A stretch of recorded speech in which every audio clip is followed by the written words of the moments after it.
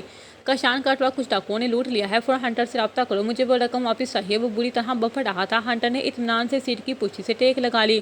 بس میں ہنٹر بات کر رہا ہوں، منصور کمال اپنا فون میرے پاس ہی بھول گیا ہے۔ اس نے پرسکون انداز میں دوسری جانب موجود بے سکون شخص کو اطلاع دی۔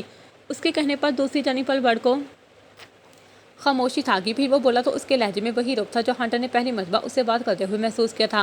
منصور تمہارے پاس کیا کرنے آیا تھا؟ جے کی آواز میں اس بار ٹھہراؤ تھا۔ ہنٹر اپنی زندگی میں آج دوسری بار اس شخص سے بات کر رہا تھا۔ بس وہ آپ نے ہی تو کہا تھا، ہنٹر نے لہجے میں مصنوعی حیرانگی کا عنصر سموتے ہوئے کہا۔ کیا کہا تھا میں نے؟ میری تو تم سے کوئی بات نہیں ہوئی، معاملہ کیا ہے ہنٹر؟ مجھے صاف صاف بتاؤ۔ دوسری جانب جے کا شادہ دماغ کچھ پل میں ایکٹیو ہوا تھا۔ بس کمال میرے پاس آیا تھا، تقریباً 15 دن پہلے آیا تھا۔ اس نے مجھے کشان افریدی کی کمپنی کی انفارمیشن دی اور کہا کہ جو 500 کروڑ کی رقم لے کر کشان افریدی غائب ہونے والا ہے وہ اسے آپ کے لیے ہتھیا لوں۔ ہنٹر نے کچھ اڑکتے کچھ سنبھلتے ہوئے جے کو ساری بات بتائی۔ اس کے لہجے کی اتار چڑھاؤ پر مزمل دل ہی دل میں اسے داد دے رہا تھا۔ رقم کہاں ہے؟ ہنٹر کے بات مکمل کرتے ہی جے بری طرح چلایا۔ وہ تو میں نے بھی کچھ دیر پہلے ہی منصور کمال کے حوالے کی ہے، ہنٹر نے اطمینان سے کہا۔ کہاں گیا ہے وہ مجھے بتاؤ؟ جے کے لہجے میں بےتابیاں چیخ رہی تھیں۔ بس آپ کے پاس ہی آئے گا، وہ آپ کے لیے ہی تو کام کرتا ہے، ہنٹر نے انجان بنتے ہوئے جلتی پر مزید تیل چھڑکا۔ وہ سالہ چاہا نہیں آئے گا، 500 کروڑ لے کر بھاگ گیا شیطان کی اولاد۔ میں نے اسے ایسا کچھ کرنے کے لیے نہیں کہا تھا، دھوکہ دیا ہے اس نے مجھے، دھوکہ۔ وہ پاگل ہو رہا تھا اور جہاں ہنٹر مسکرا رہا تھا۔ تم فوراً اس کے پیچھے جاؤ اور رقم واپس لو، میں تمہیں منہ مانگا انعام دوں گا ہنٹر۔ جے کی کرخت آواز اپنی بے چارگی سمیت فون کے اسپیکر سے ابھر رہی تھی۔ اوکے بہت سا فکر مت کرے، میں کوشش کرتا ہوں، سنجیدگی سے کہہ کر اس نے رابطہ میں رکھتا کر دیا۔ یعنی آپ کا شک درست تھا۔ منصور کمال نے جے کے بھروسے کا فائدہ اٹھایا ہے، جے کے پلان کو فیل کر کے وہ اسی کی رقم لے کر نکل گیا۔ اس کی طرف رخ کرتا مزمل سنجیدگی سے بولا، بالکل جب تم نے بتایا تھا کہ شہاب الدین جتوئی کا شان کا پارٹنر ہے، تبھی مجھے اندازہ ہو گیا کہ یہ ساری گیم منصور کمال کے ہاتھ میں ہے۔ جے نے اپنے راز میں کمال کو شریک کیا اور کمال نے اسی کو چونا لگایا۔ اور چونکہ کمال نے ہمیں 10 کروڑ کا نفع پہنچایا ہے تو مزمل ہمارا اتنا فرض تو بنتا ہی ہے نا کہ اسے فرار ہونے دیں، اسے جے سے اتنا دور لے جائیں کہ جے اسے موت کے گھاٹ نہ اتار سکے۔ سیاہ سڑک کو گھورتے ہوئے اس نے مضبوط لہجے میں کہا، بالکل یہ بہت ضروری ہے باس۔ مزمل نے ہنستے ہوئے اس کی تائید کی۔ احمد گاڑی یہی روکو، ہنٹر نے ڈرائیونگ سیٹ پر بیٹھے شخص کو کہا تو اس نے گاڑی روک دی۔ ہنٹر باہر نکلا اور اسے ڈرائیونگ سیٹ سے ہٹا کر خود ڈرائیونگ سیٹ پر جا بیٹھا۔ تم ٹھکانے پر پہنچو، میں آتا ہوں۔ اسے سنسان سڑک پر اتار کر ہنٹر نے اسے حکم دیا تو وہ سر اسبات میں ہلا گیا۔ اب گاڑی میں مزمل اور وہ خود تھا۔ اس نے اپنا موبائل نکالا اور ایک اہم نمبر ڈائل کیا۔ اگلے 5 منٹ میں ایک گرے کرولا بچہ خان ایئرپورٹ میں داخل ہونے والی ہے۔ گاڑی کا نمبر میں تمہیں واٹس ایپ کر رہا ہوں، اس میں موجود شخص کو منصور کمال کہتے ہیں۔ تمہیں اس شخص کو وہاں سے غائب کرنا ہے، ہر صورت یہ کام کرو اور مجھے اطلاع دو۔ دوسری جانب جو کوئی بھی تھا اسے حکم دے کر ہنٹر نے رابطہ نقطہ کر دیا۔ 1 منٹ سے بھی کم کے وقفے میں اس شخص کو گاڑی کا نمبر واٹس ایپ کر کے گاڑی سٹارٹ کر چکا تھا۔ لیکن منصور تو سیاہ پراڈو میں گیا ہے باس، مزمل نے اب کشائی کی۔ تم نے شاید غور نہیں کیا مزمل، جب منصور کے آدمی کے رقم اپنے ٹرک میں شفٹ کر رہے تھے تب ایک گرے کرولا ہمارے پاس سے بہت تیزی میں گزری تھی جس میں صرف ڈرائیور موجود تھا۔ اس جلدی میں بھی ڈرائیور نے کمال کو اشارہ کیا تھا جس پر کمال نے سر ہلایا تھا۔ مجھے یقین ہے کہ اس نے ایئرپورٹ جانے سے پہلے گاڑی تبدیل کی ہوگی، گاڑی ڈرائیو کرتے ہوئے ہنٹر نے کہا تو مزمل کچھ پل کے لیے خاموش رہ گیا۔ آپ اتنے یقین سے کیسے کہہ سکتے ہیں کہ وہ بچہ خان ایئرپورٹ جانے والا ہے؟ اور یہ بھی تو ہو سکتا ہے کہ وہ گرے گاڑی منصور کی نہ ہو، آپ کی نظر کا دھوکہ بھی تو ہو سکتا ہے، مزمل نے مزید کہا تو وہ دھیرے سے ہنسا۔ جب میں نے اس کی واسکٹ کی جیب سے موبائل تبدیل کیا تھا تو اس کی جیب میں ٹکٹ بھی تھی مزمل، اور حیات آباد سے قریب ترین بچہ خان ایئرپورٹ ہی ہے۔ رہی بات گاڑی کی، تو اگر گاڑی میں موجود ڈرائیور منصور کمال کا آدمی نہ ہوتا تو وہ سڑک پر ہونے والی کارروائی کو دیکھنے کی گاڑی کی سپیڈ تھوڑی کم ضرور کرتا، لیکن ایسا نہیں ہوا، ہنٹر نے نظریں سڑک پر جماتے ہوئے کہا۔ اور اگر اس نے اپنا موبائل چیک کر لیا تو کچھ بھی نہیں ہوگا، میں نے سیم موبائل اس کی جیب میں رکھا ہے، اور ویسے بھی اس نے اپنا موبائل جے کے ڈر سے آف کر رکھا تھا۔ مجھے یقین ہے کہ ایئرپورٹ کی حدود میں داخل ہونے سے پہلے وہ موبائل آن نہیں کرے گا، ہنٹر نے پر یقین لہجے میں کہا تو مزمل مطمئن سا ہو کر سیٹ کی پوچھ سے ٹیک لگا گیا۔ اب لاجواب ہیں باس، وہ مسکراتے ہوئے بڑبڑایا۔ آگے آگے دیکھو ہوتا ہے کیا؟ موبائل پر آتی کال دیکھتا وہ ہولے سے مسکرایا۔ کام ہو گیا ہے، وہ شخص ہماری قید میں ہے، وہ جو کوئی بھی تھا اسے اندر تک پرسکون کر گیا تھا۔ پچھلی سیٹ پر بیٹھا مزمل اس کے شاطر دماغ کو سمجھنے کی کوشش کر رہا تھا جسے سمجھنا اس کی سمجھ سے باہر تھا۔ وہ جس وقت کھانا کھا کر لان میں آیا، رات کی سیاہی چہار سو پھیل چکی تھی، سبز گھاس کی ٹھنڈک اس کے جوتوں سے سر ٹکراتی اس کے وجود تک پہنچنے سے قاصر تھی، البتہ ہولے سے ہولے چلتی سرد ہوا اسے چھوتی اس کی خوشبو سے معطر ہو رہی تھی۔ شاید تم کہاں گم رہتے ہو، امی تمہیں بلا رہی ہیں۔ اسے اپنے پیچھے سے نبیہہ کی آواز آئی تو وہ اپنے خیالات کی دنیا سے باہر آتا پلٹا۔ وہ دریچے میں کھڑی اسے پکار رہی تھی۔ آ رہا ہوں، آہستگی سے کہتا وہ اندر کی جانب بڑھ گیا۔ لاؤنج میں آتے ہی نمرا بیگم نے اسے آڑے ہاتھوں لیا تھا۔ تمہیں کچھ ہوش بھی ہے کہ گھر میں کیا ہو رہا ہے اور کیا نہیں؟ گنتی کے 7-8 دن رہ گئے ہیں تمہاری شادی میں اور تمہیں کچھ خبر ہی نہیں ہے۔